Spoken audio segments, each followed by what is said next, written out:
more moments of your time after my remarks to you and respond to questions or comments. And I only wish that you and Americans would urge Senator Obama to do the same thing, to stand before you. My friends, times are tough in America. Times are tough. I don't have to tell anybody in this room. And Americans don't want to hear the soundbite. They don't want to hear the misstatement. They don't want to hear the surrogate who may have made a mistake. They want to know about us. They want to know about us, what's in our hearts, what our proposals are for the future of this country. So I stand before you today with some regret that Senator Obama has not accepted my request, my urgent request, not on behalf of myself, but part of the American people, because this campaign, I think I could argue very strenuously and cogently, is one of the most important campaigns in the history of America, and it shouldn't depend on sound bites.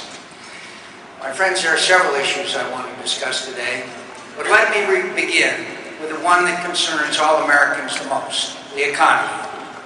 Over 400,000 people have lost their jobs since December, and the rate of new job isolation is. Any competent country and its government should embrace competition. It makes us stronger, not hide from our competitors, cheat our consumers and workers. We can compete and win as we always have, or we can be left behind. Lowering barriers to trade creates more and better jobs and higher wages. It keeps inflation under control. It makes goods more affordable for low and middle-income consumers. 95% of the world's consumers live outside the United States of America. Our future prosperity depends on opening more of these markets, not closing them. I recently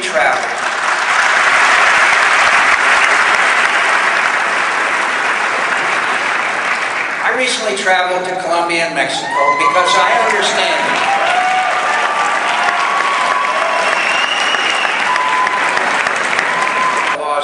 country, recognize the important economic contribution of immigrant laborers, apprehend those who came here illegally to commit crimes, and deal practically and humanely with those who came here as my distant ancestors did, to build a better, safer life for their families, without excusing the fact that they came here illegally or granting them privileges before those who have been waiting their turn outside the country.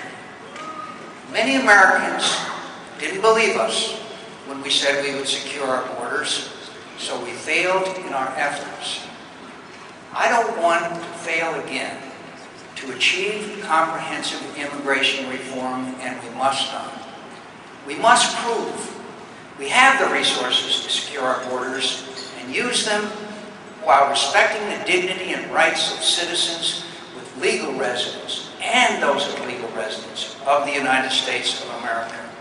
When we have achieved our border security goal, we must enact and implement the other parts of practical, fair, and necessary immigration policy. We have economic and humanitarian responsibilities as well, and they require no less dedication from us in meeting them. Several years ago, the leading newspaper in my state published an article about putting faces on the tragic human costs of illegal immigration. And I'd like to briefly quote from it. Maria Hernandez Perez was number 93. She was almost 2. She had thick brown hair and eyes the color of chocolate. Kelia Velasquez Gonzalez, 16, carried a Bible in her backpack. She was number 109. John Doe, number 143, died with a rosary encircling his neck. His eyes were wide open. We can't let immigrants break our laws with impunity. We can't leave our borders undefended. But these people are God's children who wanted simply to be Americans. We cannot forget.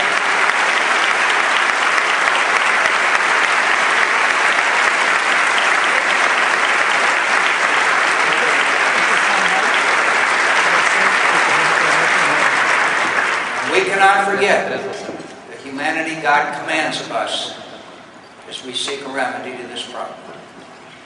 I recently spoke at 2 major Hispanic Latino conferences, as did Senator Obama.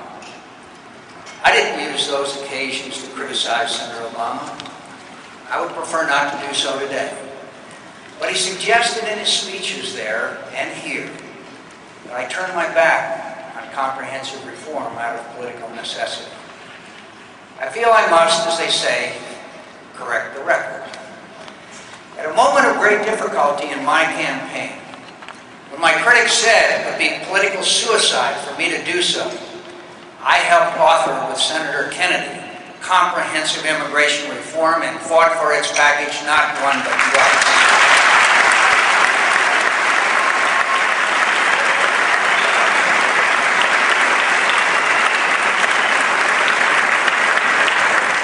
I cast a lot of hard votes, as did the other Republicans and Democrats who joined our bipartisan effort. So did Senator Kennedy. I took my lumps for it without complaint. My campaign was written off as a lost cause. I did so not just because I believed it was the right thing to do for Hispanic Americans, it was the right thing to do for all Americans. That's why I did it.